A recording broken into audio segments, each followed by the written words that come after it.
Hey guys, welcome back to Blackrock Nissan. Today I wanted to talk about one of those mods that is just really aesthetic, individual kind of stuff. A lot of times it can be stereo, wheels, those kinds of things, even the lights. And I'll go there, the Raptor lights. I have no issue with Raptor lights. I think they're fine. I think they're great. I think they look good. If you like them, run them. If you uh, don't run them. It's really that simple. It's just one of those things that people do get polarized about, and I don't think it matters. Run it if you like it. If you don't, then don't. So this is going to be one of those things. I already know it. I already know it. People are already going to say, what's the point? Why? It's a waste of money. You know what? There's going to be guys like me. It's like, don't care. I think it's awesome. I think it's fun. It's just part of what individualizes my vehicle, and I love it. I'm talking about LED Emblem. And several years ago, I had talked to Ed from Nutty Graphics. He has been very active in the Nissan community in other capacities, doing vinyl graphics, doing emblems, LEDs, stuff like that. And he and I had talked about doing something on the Frontier, and he helped me out. He did a great LED emblem for my Frontier years ago, and it's lasted all this time. And I just recently took it off because it's got some age on it, and he had a new idea, and that's what I'm want to talk about today. But I'll show you first, just if for those of you that didn't know, this is the OEM, original chrome emblem. I've had this on there. If anybody's seen pictures of my truck, especially with the parking lights on, this has just been wired into the parking lights. It's illuminated. For a long time, I just had it illuminate amber. And a lot of that had to do with just the Tennessee laws that forward-facing, you're really only legally supposed to have or allowed to have either white or amber, yellow lighting. That was then my decision, just to make sure that I was compliant with the law. So I didn't mess with any other settings with the LED program. With off-roading and everything, the mud, the inclement weather, rocks, the water crossings, all sorts of things. I noticed that the emblem just wasn't holding up, and that has nothing to do with Nutty World Graphics or Ed whatsoever. It was ultimately my use of the vehicle and what I was subjecting it to. So, I had done some additional weather protecting on it, and that's really what this is, and that's gotten beat on as well. So then more recently, we're talking about this. So this is a 3D version of the emblem. Fits perfect. The fantastic thing about this is if you contact Ed at Nutty World Graphics, you just tell him what you want this to say. Of course, there's space limitations, but you tell him what you want it to say, and he can put it on there. So the emblem is printed, then the clear insert is printed, the LED board is mounted on the back, rear panels put in place, sealed up, and then you've got your wiring, control box, and then you hook it up. It's up to you how you hook that up. I've hooked mine up to my parking lights, so that's not going to come on until I've got the parking lights on, and I feel like that works really well for me, and it has for years. And that even the new version that I've got is wired up the same way. I just utilized the same connections. So just as an example, so here's the BlackRock. Again, same style emblem, same dimensions, different wording, same LED. Now this one's got more the formal plug on it style. This is just a little bit shorter because this was initial test with the original wiring that I had, so I didn't need it that any longer than that. So this was actually an early version, early working version, and still just perfect. So the one I've got on my vehicle now is black. That was ultimately the final version I chose to go with. So you talk to Ed about what color you want to go with and what those options are. There's going to be at least the black and the gray. I think there's some other options, and down the road there may be additional alternatives, materials that he could print those as.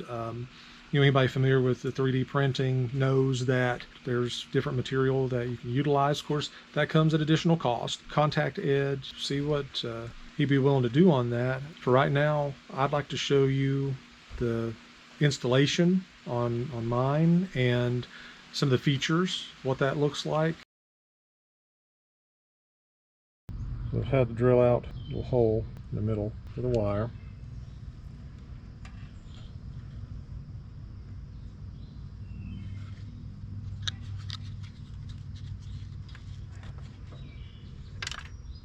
Beautiful.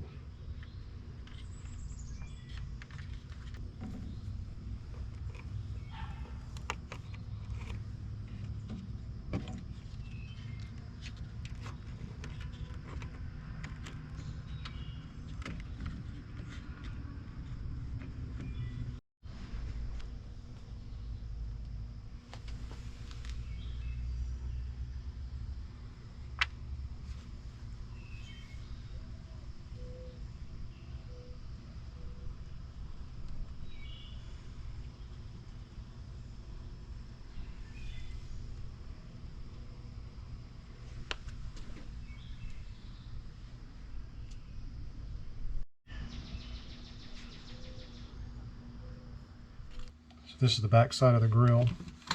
One of the things that has got to be done in preparation to finish the install is cleaning. Let's use a little bit of alcohol in the rag. And I've got some double-sided tape that I'm going to use. As you can see here, running from the back of the emblem, I've used some butyl rubber. So I'm going to just stick it here on the back side and then kind of just attach it here, just so it's not flopping around. Now if I needed to, can I pull that out? Yeah. But it's going to stick in there and it's going to stay pretty well. So for me, I think centering it between the wire and the tab here on this knob here, and then this upper corner and this corner is about the perfect position for where these two are going to join up, and that's going to give you plenty of room to clip together.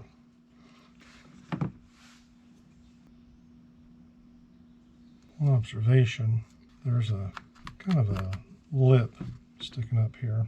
So with your double-sided tape, you may want to go ahead and lay down an extra layer to make sure you're going to get that's going to make it level. We're just going to be leveling that out. Now with mine, I'm going to go ahead and remove my lower tab just to give me a bit more flexibility.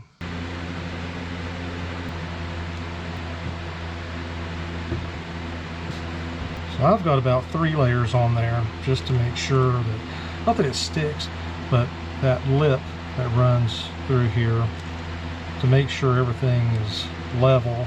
I drilled a hole here in this spot previously on my install on the chrome emblem. Now I've got 3 layers of double-sided tape that evens everything out. I think I can take this off now.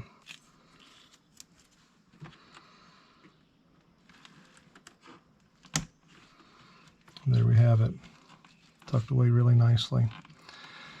And if you want to do some weatherproofing or something, take some electrical tape. Clearly mud and stuff gets in here, so it's not going to be a bad idea.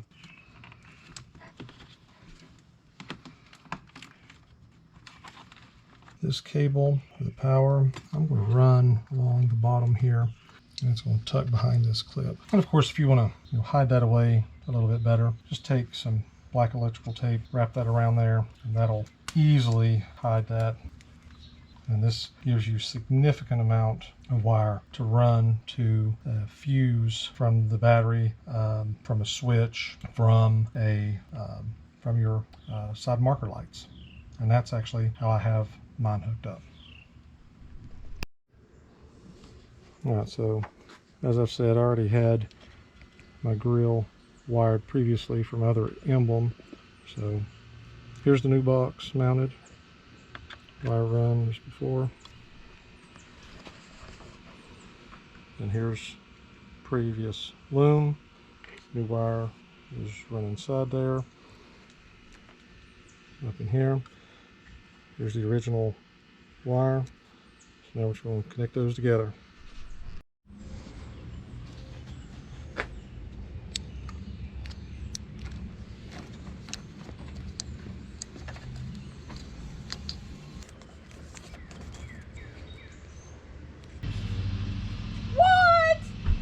Isn't that cool?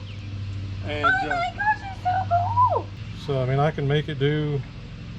That's cool, man. So yeah, I can control it from my phone. That's cool. I want one that says Charlie. She wants one that says Charlie. If Oh yeah, that's if it's the same dimensions, then it'll work. I kind of want one too. I wish you could look at her face. Look at her face. It's so exciting. This is so cool. Oh yeah, you can do all sorts of. Oh, it's colors. Oh yeah, it does all the colors of the rainbow. Oh, I want one that says Charlie. Can you send me his info? Okay.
Thanks for watching, guys.